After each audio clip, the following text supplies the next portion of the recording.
Giniling na manok.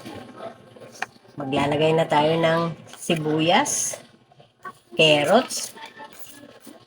Dagdagan pa natin na kamote.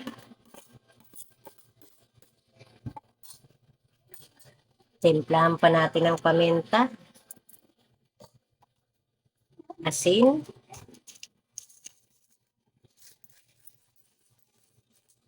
Ang pasarap, magic.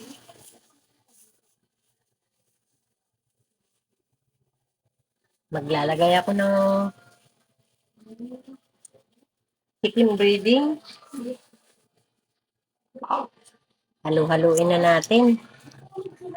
Binugin na natin yung chicken balls. Maglalagay ako ng cheese. Chicken ball. Pagulungin na natin sa itlog.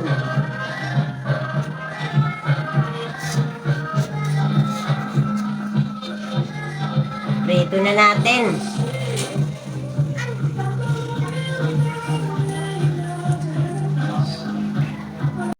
Gagawa tayo ng sauce ng chicken balls. Yan, naglagay na tayo ng harina. Nauna dyan, yung butter. Yan, haluin na natin ng haluin.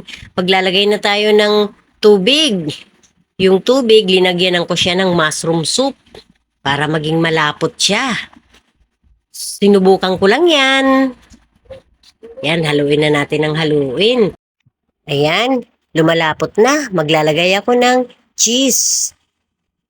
Haluin na natin. May kakaibang sauce si Mommy's. Ang sarap palang ihalo ng mushroom soup sa ginawa ni Mommy's na sauce para sa chicken balls. Panalo! Ito na, titikman na natin.